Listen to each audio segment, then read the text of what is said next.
chamados segundo o seu propósito.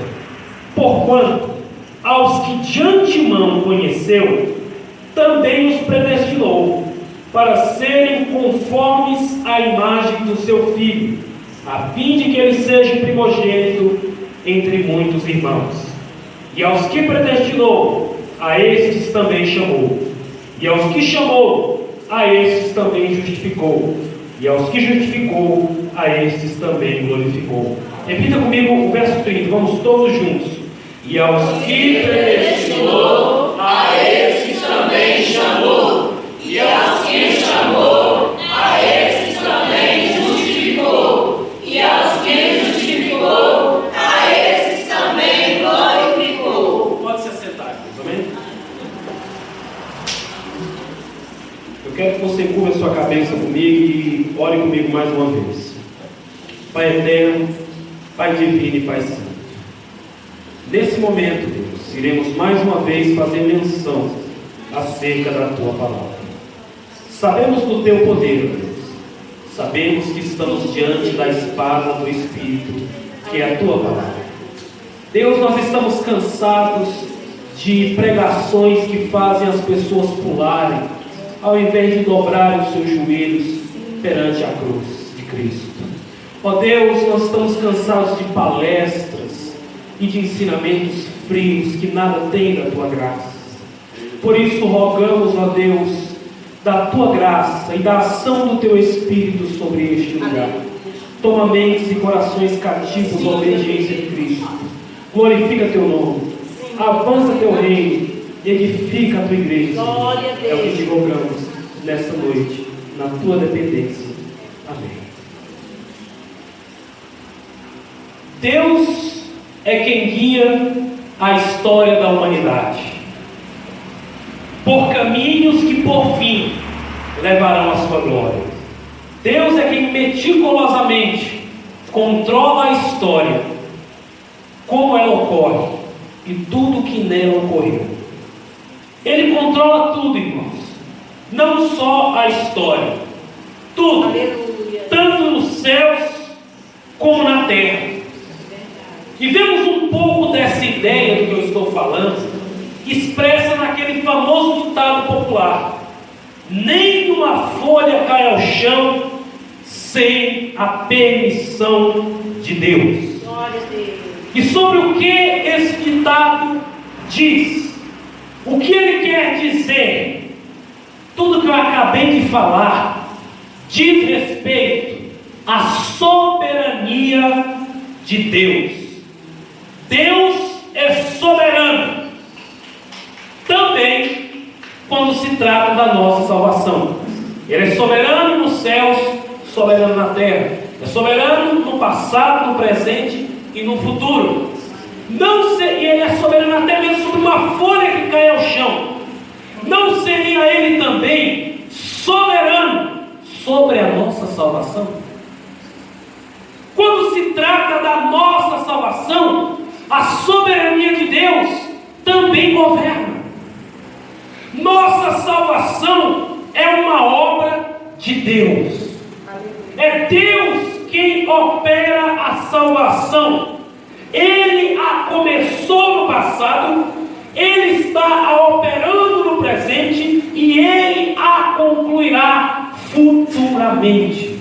Ele me salvou no passado, Ele está me salvando no presente e Ele me salvará no futuro.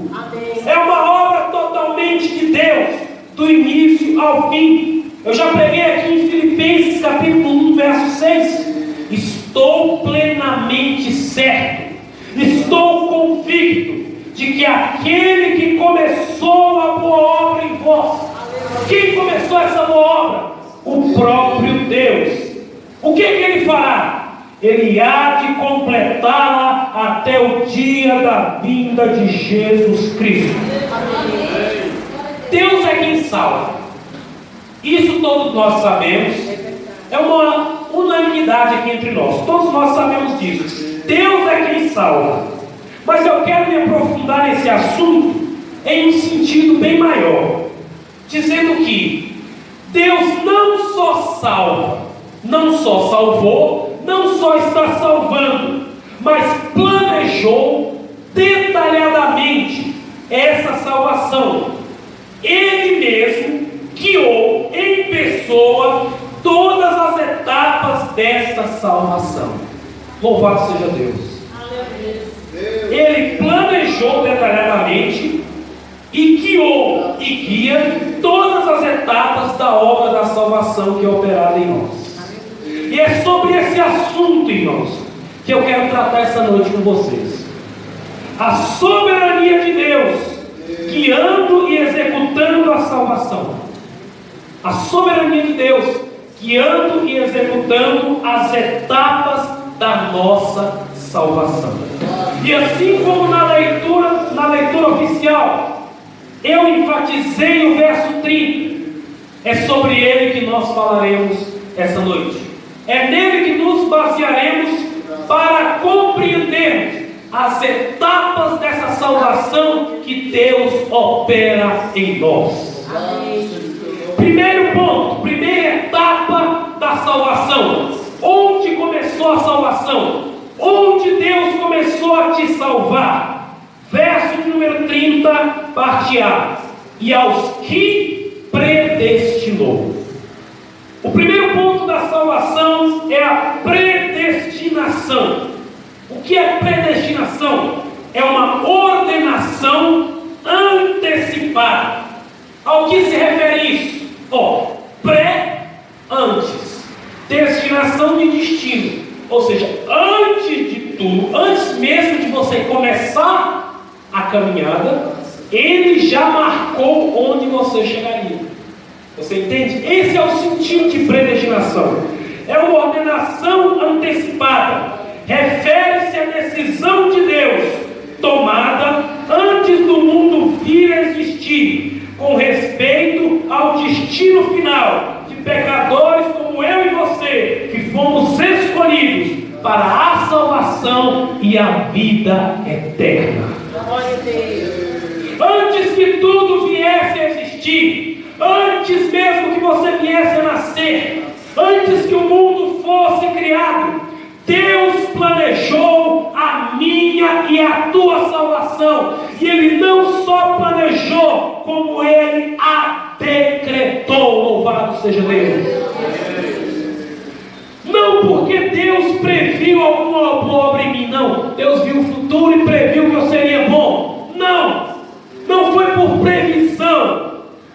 Mas não foi por previsão ali a eleição que Deus fez ali na eternidade. Não foi por previsão, por alguma obra que Ele previu que nós faríamos. Até porque a salvação nunca é por obras, é pela graça. Mas única e exclusivamente, o critério que Ele usou foi única e exclusivamente sua soberana, graciosa e misericordiosa vontade. Foi por isso que Ele nos elegeu antes da fundação do mundo. Na Confissão de Fé de Westminster, aqui no capítulo 3, que fala dos decretos eternos de Deus, no parágrafo 5 diz assim: segundo o seu eterno e imutável propósito, segundo o santo conselho e beneplácito de sua vontade, antes que o mundo fosse criado, Deus escolheu em Cristo, para a glória eterna, homens que são predestinados para a vida, para louvor da sua gloriosa graça, e os escolheu de sua mera e livre graça e amor, não por previsão ou de fé, ou de boas obras e perseverança nelas, ou de qualquer outra coisa na criatura, que isso movesse como condição ou causa. Não houve nada. Quando Ele olhou para nós na eternidade, Ele não viu nada em nós. Ele nos escolheu única e exclusivamente pela sua soberana, graciosa e misericordiosa vontade. Não, mas irmão, você está falando aí de uma confissão de fé feita por homens. Então vamos para a Bíblia. Abre comigo lá em Efésios capítulo 1.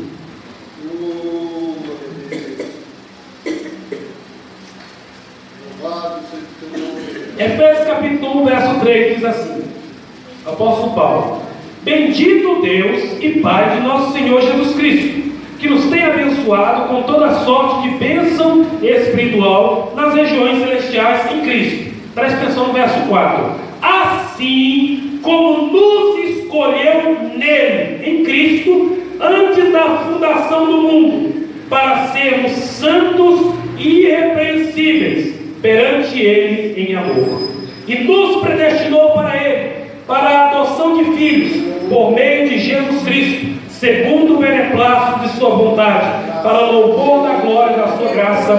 Ele nos concedeu gratuitamente no amado, no qual temos a redenção pelo seu sangue, a remissão dos pecados, segundo a riqueza da sua graça, que Deus derramou abundantemente sobre nós, em toda sabedoria e prudência, desvendando-nos o mistério da sua vontade, segundo o beneplácito que propusera em Cristo, de fazer convergir nele, na dispensação da plenitude dos tempos, todas as coisas, tanto no céu como na terra. Nele digo, no qual fomos também feita herança, predestinados, segundo o propósito daquele que faz todas as coisas, segundo o conselho da sua vontade. É Deus quem fez isso.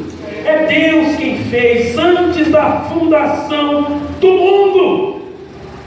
A predestinação que eu estou falando, ela é uma doutrina bíblica. Isso é unanimidade. Todo mundo aqui concorda. Agora, o que há divergência é a forma que essa predestinação ocorre, né? Eu não vou entrar nesse assunto porque não tem tempo. Isso é assunto do culto de ensino, né? Há uma discordância sobre como ocorre ela, mas é fato que ela ocorre. A predestinação, ela ocorre. E essa divergência é assunto de debates durante 4 séculos. Faz 4 séculos que calvinistas e arminianos estão brigando para ver qual tem a visão certa sobre a predestinação, né? E mesmo com todos esses embates, a única coisa certa é que a predestinação é bíblica. E a única coisa que nós vemos nos textos, que é bastante evidente, é o propósito de Deus para as pessoas. É que o propósito de Deus para as pessoas não foi uma decisão tardia, mas um plano estabelecido por Deus antes da fundação do mundo. Os calvinistas e os arminianos ficam lá se matando, discutindo como ocorre a predestinação. Mas quando os dois se juntam, ambos concordam que houve uma predestinação e concordam também que o plano de Deus para a salvação nossa não foi uma coisa tardia, foi uma coisa pensada antes que tudo viesse a existir. Louvado seja Deus por isso. Mesmo os homens discutindo, uma coisa eles concordam: antes da fundação do mundo, Deus estava planejando. Aleluia. Apocalipse capítulo 13, verso 8, diz assim: no livro do Cordeiro morto, desde a fundação do mundo. Vamos lá. Cordeiro morto antes da fundação do mundo. Mas o Cordeiro de Deus não é Cristo? Cristo não morreu há 2000 anos atrás? Como é o Cordeiro morto antes da fundação do mundo? Me explica isso aí. Como assim morto antes da fundação do mundo? Se ele morreu há 2000 anos atrás? Simples, irmão. Cristo, ele consumou a sua morte há 2000 anos atrás, no Calvário, na Palestina, na cidade de Jerusalém. Mas esse fato que ocorreu há 2000 anos já estava decretado antes da fundação do mundo na eternidade, assim como também a eficácia desse sacrifício na vida dos eleitos. Tudo isso, irmãos, estava. O Cordeiro veio à terra há 2000 anos atrás e padeceu, mas antes que tudo viesse a existir na eternidade, já estava decretado, já estava confirmado que ele morreria pelos nossos pecados. Glória a Deus. Louvado seja Deus. Aleluia.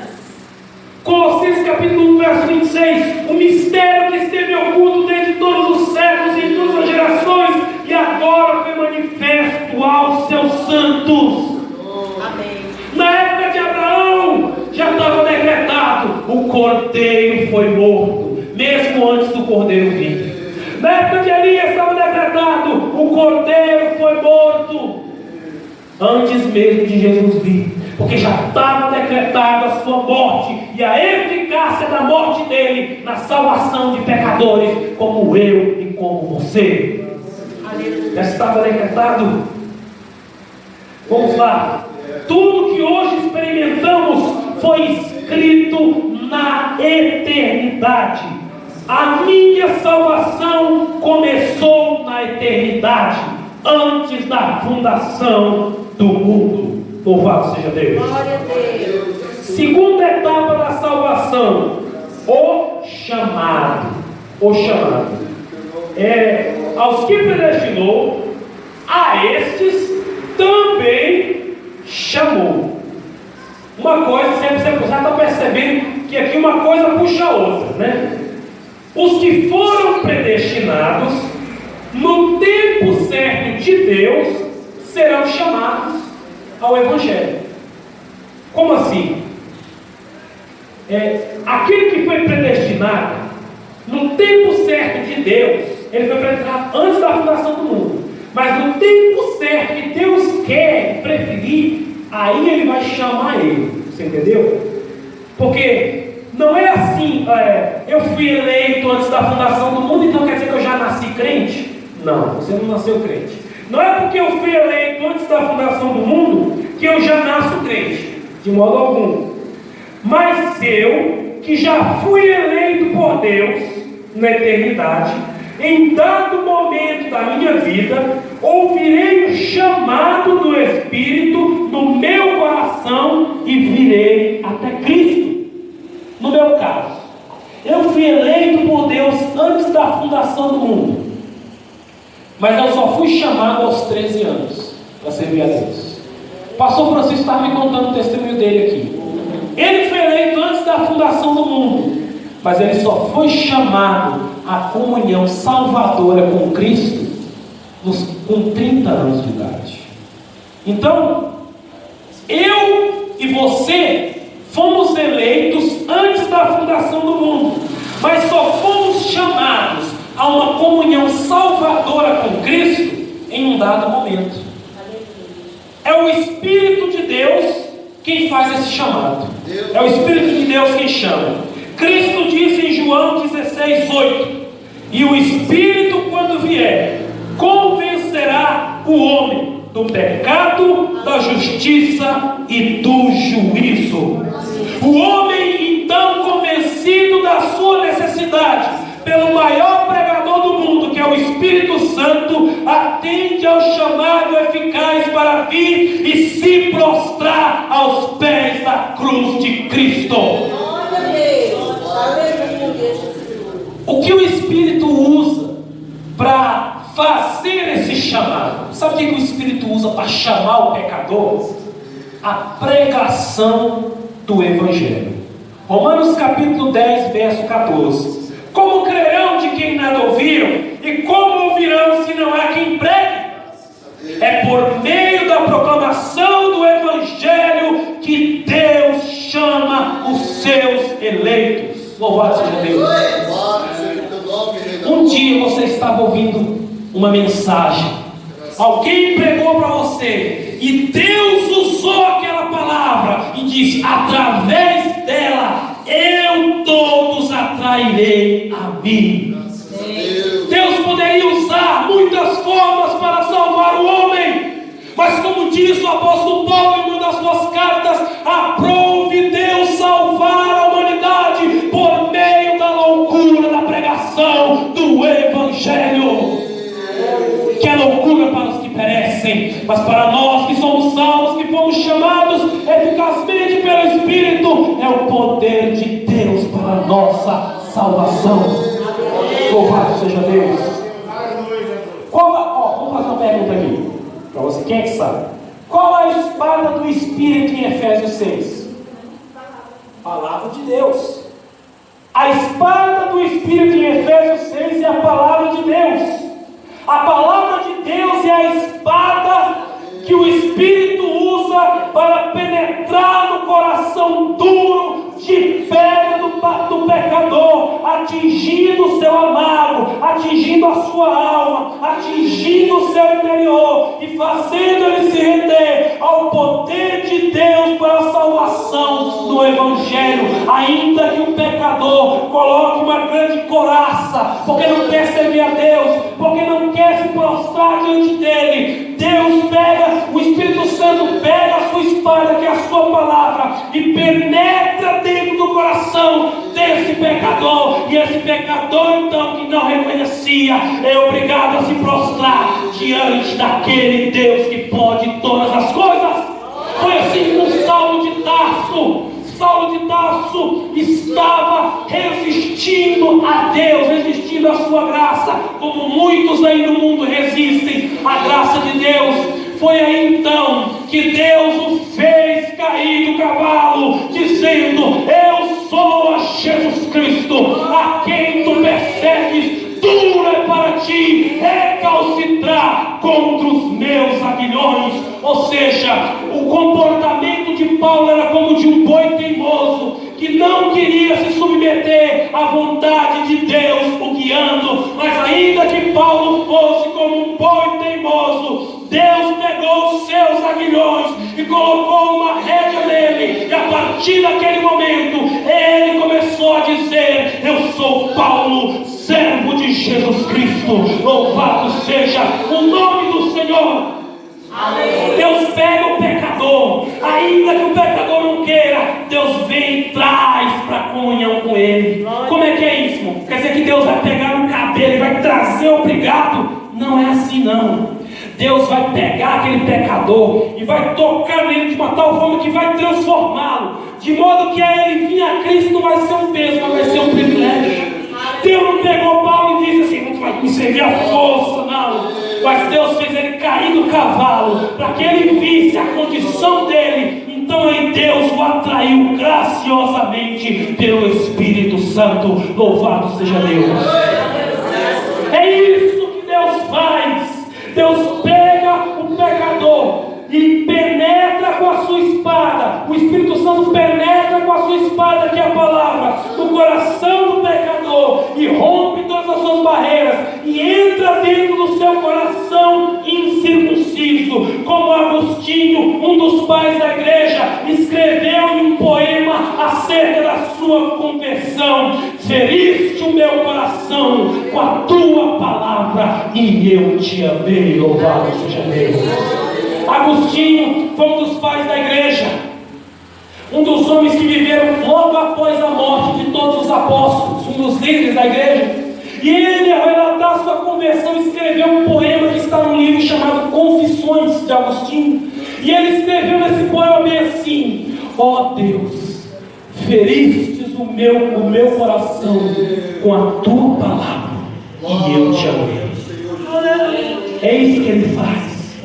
Ele pega o meu coração e abre, e ele troca, e ele mostra tudo que eu não podia ver. É isso que ele faz com o pecador. Feriste o meu coração com a tua palavra e eu te amei. É isso que ele faz. E aí o pecador vem até ele nesse chamado. O terceiro passo, depois de chamar, a terceira etapa da salvação é a justificação. E aos que predestinou, a estes também chamou. Aos que chamou, a estes também justificou. A terceira etapa da salvação é essa. Quando atendemos ao chamado de Deus, quando Deus nos convoca para a comunhão com Ele, então nós chegamos até Ele. E quando nós nos chegamos até Ele com fé, somos automaticamente justificados. Eu vou explicar para você o que é justificação. Eu mereço a condenação pelas minhas más obras. Tudo que eu faço, eu não faço nada de bom. Quando eu tento fazer o bem, o mal eu já pratiquei. Todas as minhas obras são trapos de imundícia. Tudo que eu mereço é a condenação e é sofrer a pena por tudo de errado que eu já fiz na minha vida. Tudo que eu mereço é isso. Porém, quando eu atendo esse chamado salvador de Deus, crendo em Cristo, troca de lugar comigo no banco dos réus. Eu não estava sentado no banco dos réus, pronto para ser julgado no tribunal de Jeová? Então o que acontece? Cristo, quando eu creio, Ele vai lá no banco dos réus e senta no meu lugar, lá no banco dos réus. A cadeira que estava preparada para mim, Ele vai lá e senta. E aí o que acontece? A sentença que era para mim, acaba indo para Ele. A pena que eu deveria sofrer, Ele sofre. A cadeira elétrica que deveria ser ligada em mim, foi ligada nele.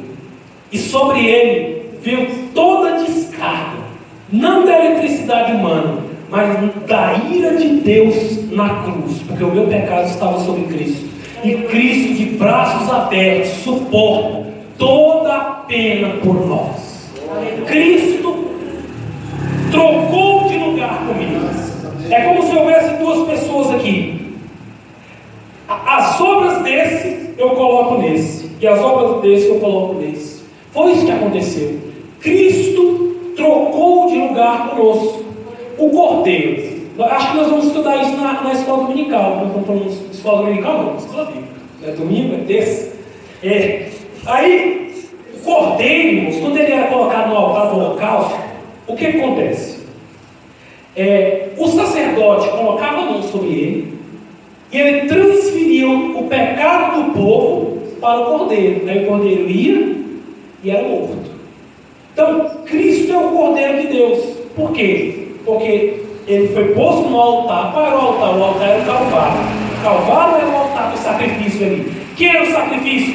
O Cordeiro de Deus que tira o pecado do mundo, Jesus. Então o Pai, como sumo sacerdote, colocou as mãos sobre Jesus e transferiu para Jesus todos os nossos pecados. Então Jesus foi naquele momento morto por nossos pecados. E aí, ao terceiro dia, ele ressuscitou. É como prova da eficácia desse sacrifício. Então o que acontece? Cristo, os meus pecados foram transferidos para Cristo e a justiça de Cristo foi transferida a mim. Então quando Deus me viu no seu tribunal, Ele olhou para mim. Só que quando Deus olhou para mim, Ele não viu mais o pecado. Por quê? Porque o pecado tinha sido levado por Cristo na cruz. Então quando Deus olha para mim, Ele não vê mais o meu pecado, porque o meu pecado foi levado por Cristo. E aí naquele momento, o justo juiz, o Senhor Jeová, olha para mim e já não vê mais em mim pecado, porque o meu pecado foi levado por Cristo. Então Ele olha para mim e bate o martelo: inocente, justificado está de todas as acusações. É isso que significa ser justificado. É ser declarado justo diante do tribunal de Deus. Nós não somos justos, não somos. Mas quando Cristo leva os nossos pecados, Deus olha para nós, bate o seu martelo e nos inocenta, e nos justifica, e nos declara justos a partir daquele momento. Amém. E quais são as bênçãos da justificação? Romanos capítulo 5, verso 1. Justificados, pois, pela fé, temos paz para com Deus. Glória. Quando somos justificados, quando pecamos, nós somos inimigos de Deus. Mas quando nós somos justificados por meio do sacrifício, então o que acontece? Nós somos então reconciliados. Nós que estávamos longe, pelo sangue de Cristo fomos aproximados. Nós estávamos em guerra com Deus, porque o pecado do homem é uma ofensa para Deus. Mas aí quando Cristo fez o que fez, nós reatamos, fizemos as pazes com Ele, né? Nós éramos o povo de Deus, mas nós estávamos brigados. Sabe quando o casal briga, está separado? Mas depois eles vão lá e se acertam. Foi isso que aconteceu. Mas teve aí, pensa comigo, você está com a sua esposa, você separou. Aí vem alguém lá e ele é o intermediário. Ele vai de um lado, do outro, faz alguma coisa e junta os dois de novo. Esse é Cristo. Cristo foi lá no noivo e pegou o noivo, foi lá na noiva, ajeitou a noiva que estava toda suja, botou uma veste nova e uniu. Nós somos o povo e Ele é o Deus, e agora nós estamos unidos. Já não há mais véu, não há barreira de separação, porque Cristo foi aquele que derrubou. Estamos justificados de todas as acusações. E esse é o terceiro ponto da salvação, a justificação. Quando somos chamados, automaticamente temos os nossos pecados perdoados, somos declarados justos diante de Deus. E o quarto e último ponto, aos que predestinou, a eles também chamou. Aos que chamou, a eles também justificou. Aos que justificou, a eles também glorificou. Vamos agora ao último ponto, a glorificação. O que é a glorificação, irmãos? A glorificação é absolver a natureza divina, a glória de Deus em mim, é nascer do alto. Quando diz lá, Nicodemos, é necessário a ti nascer de novo. Nascer de novo ali, o termo grego usado é o mesmo para nascer do alto. Ou seja, a glorificação do crente é nascer do alto, é nascer de Deus, é receber a glória de Deus nele. É isso que é a glorificação. É o homem que era um pecador miserável, sujo, maltrapilho, que não valia nada. Agora ele tem a glória de Deus nele, fazendo dele uma pessoa santa e irrepreensível. Você vê o que nós vimos lá em Efésios? Os elegidos da fundação do mundo, para sermos santos e irrepreensíveis perante Ele em amor. É isso que a glorificação faz em nós. A glorificação, a ação do Espírito, é Deus vindo até nós, e Deus se unindo com a nossa natureza e purificando ela e fazendo de nós uma nova criatura. É a junção da glória de Deus com o homem natural. Então, quando a glória de Deus se encosta com o homem natural que sou eu e você, o que acontece? Acontece que a natureza divina dele influencia a minha natureza e me faz ser alguém com uma natureza mais gloriosa. E um dia nós seremos totalmente glorificados, que é no céu. Mas hoje nós já conseguimos experimentar um pouco dessa glória em nós. Essa glória que nos faz santos, essa glória que nos faz diferentes, essa glória que muda o nosso pensamento, que muda o nosso coração. Essa é a glorificação. Depois de Deus predestinar, depois de Deus chamar, depois de Deus justificar, agora Deus vai santificar, agora Deus vai transformar, agora Deus vai trazer o céu para aquele pecador e vai glorificá-lo e vai fazê-lo estar em um estado glorioso de graça. Louvado seja Deus. Esse ensino que eu trouxe a você hoje, essa mensagem, ela nos traz muito conforto, ao saber que tudo é pela graça de Deus. Isso me dá um conforto. Tem pessoa que diz, não, mas a salvação na mão de Deus me preocupa. Não, a salvação na mão de Deus é o que me alivia, porque se a salvação estivesse na minha mão, eu já tinha perdido ela. Mas a minha salvação está nas mãos do meu Deus, e Ele me ajudará a perseverar. Os santos perseverar, Ele concluirá a sua obra em nós. Louvado seja Deus. Nós terminamos isso aqui reconhecendo que a soberania de Deus é que guia a nossa vida, é que nos salva. Não por nada que eu tenha feito, mas por tudo que Ele fez. Não por nada que eu seja, mas por tudo que Ele é. Graças a Deus. Fui predestinado, fui chamado, fui justificado, fui glorificado, e ainda serei glorificado em um estado ainda maior, no céu. Ore, como o apóstolo Paulo escreveu a carta aos Romanos. E o que ele escreve na carta aos Romanos? Ele escreveu acerca da obra da salvação. No capítulo 1, ele fala lá sobre a perdição dos judeus. Não, dos gentios. No capítulo 2, ele fala sobre a perdição dos judeus. No capítulo 3, a primeira parte, ele fala da perdição de todos os homens. No capítulo 4, no capítulo 3, segunda parte, ele fala da justificação pela fé em Cristo. No capítulo 5, ele fala dos benefícios da justificação. No capítulo 6, ele fala da morte para o pecado. No capítulo 7, ele fala que a lei não tem mais domínio sobre nós. No capítulo 8, ele fala que nenhuma condenação há para os que estão em Cristo Jesus. No capítulo 9, ele fala acerca da natureza da eleição divina de Deus. No capítulo 10, ele fala sobre o chamado do Evangelho e sobre a forma que Deus chama o povo e sobre o tratamento, a forma que Ele salvaria Israel. E aí no final do capítulo 11 de Romanos, depois de Ele declarar tudo acerca da salvação, nos 11 primeiros capítulos, Ele falou tudo que Deus fez, toda a obra que Ele fez, toda a salvação que Ele operou em nós, né? Ele falou de tudo que Deus fez, do estado miserável que nós estávamos, da forma que nós estávamos perdidos. Mas aí depois dele falar de toda a obra que Deus realizou em nós, sabe o que ele faz? Ele começa a glorificar a Deus. Olha o que ele diz aqui, lá no Romanos capítulo 11, verso 33. Depois dele explicar tudo que Deus fez por nós, ele fala que a única coisa que me resta agora é adorar. E ele começa a adorar. O que ele diz? Ó profundidade da riqueza, tanto da sabedoria como do conhecimento de Deus. Quão insondáveis são os teus juízos e quão inescrutáveis os teus caminhos. Quem, pois, conheceu a mente do Senhor? Ou quem foi o seu conselheiro? Ou quem lhe deu primeiro para que dele venha a ser restituído? Porque dele, por ele, para ele são todas as coisas. Amém. Ou seja, depois de tudo isso, qual foi a reação de Paulo? Depois de ter noção de toda a obra maravilhosa que Deus realizava em favor de nós, a reação de Paulo foi adorar, foi glorificar a Deus.